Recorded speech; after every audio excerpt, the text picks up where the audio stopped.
Bismillahirrahmanirrahim. Assalamualaikum warahmatullahi wabarakatuh. Sebelum kita mulai pembelajaran, mari kita buka dengan bacaan Al-Basmalah. Bismillahirrahmanirrahim. Pada kesempatan kali ini, kita akan mempelajari mengenai jurnal penutup perusahaan dagang, di mana pada perusahaan dagang dibagi menjadi dua metode, yakni metode ikhtisar laba rugi dan metode HPP.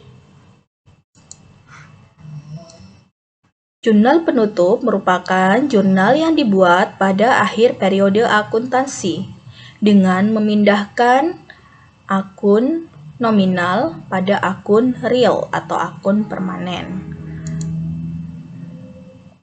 Yang termasuk dalam akun-akun yang perlu dibuat dalam jurnal penutup, yakni yang pertama, penjualan, disertai dengan retur maupun potongan penjualan. Kemudian yang kedua yakni pembelian, disertai dengan beban angkut, retur, dan potongan pembelian. Kemudian yang selanjutnya yakni beban-beban.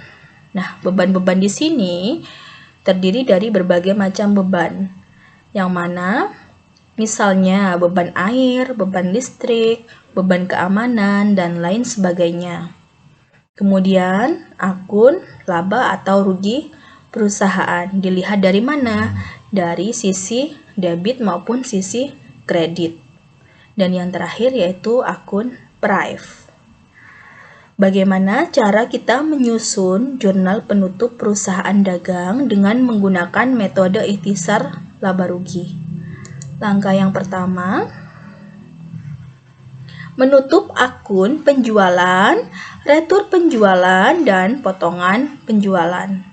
Nah, jika ada ketiga akun tersebut, maka kita harus bisa membedakan di mana penjualan di sini merupakan penjualan bersih dari perusahaan dagang. Jika sudah ketemu penjualan bersih, maka perlu ditutup dalam jurnal penutup, di mana penjualan bersih terletak di kolom debit. Sedangkan ikhtisar laba rugi merupakan jumlah yang sama dari akun penjualan bersih tersebut. Kemudian jika ada retur penjualan dan potongan penjualan, maka diletakkan di kolom kredit. Dan jumlahnya diletakkan di kolom debit. Namun bagaimana misalnya hanya ada satu akun, yakni retur penjualan. Berarti potongan penjualan di sini tidak perlu ditulis, ya.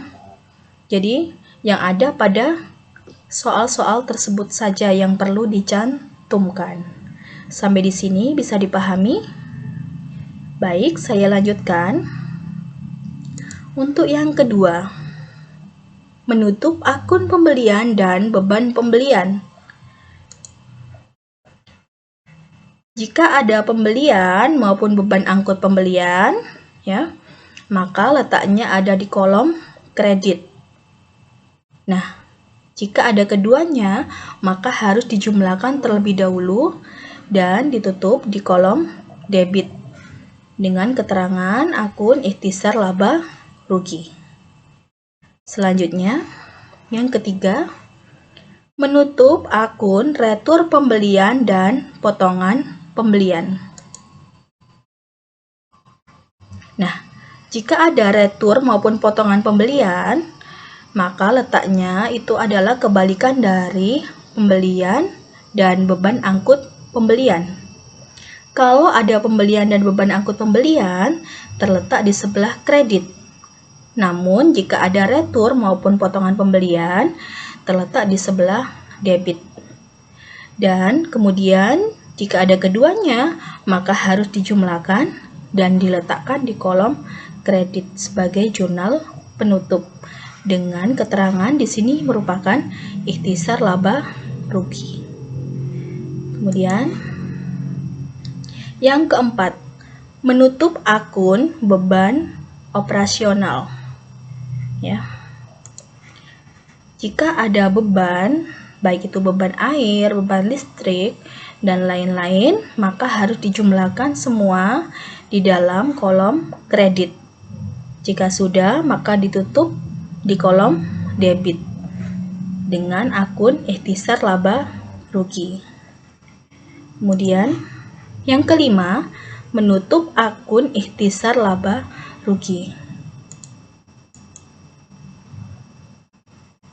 Nah, di sini kita lihat jika di kolom laba rugi tadi saldonya yang didebit, maka yang didebit merupakan modal dan yang dikredit ikhtisar laba rugi. Begitu pula sebaliknya, jika dalam kolom tersebut atau di kolom kredit, maka modalnya ada di sebelah kredit dan ikhtisar laba ruginya terletak di debit. Kemudian yang keenam, jika ada akun prive, ya, jumlah prive-nya berapa terletak di kolom kredit. Dan di sini ada modal. Jadi jika ada laba rugi maupun prive, penutupnya bukan ikhtisar laba rugi melainkan modal. Ya. Modal di sini bukan merupakan modal yang ada di soal kalian, tapi dilihat nominalnya dari jumlah akun prive. Begitu juga dengan yang langkah sebelumnya, yakni kolom laba rugi. Bukan dilihat dari jumlah modal, tetapi dilihat dari laba maupun rugi. Sampai di sini ada yang mau ditanyakan? Baik, jika tidak ada, silakan dibaca modul kalian yang sudah saya bagikan, kemudian dicoba untuk mengerjakan latihan soalnya.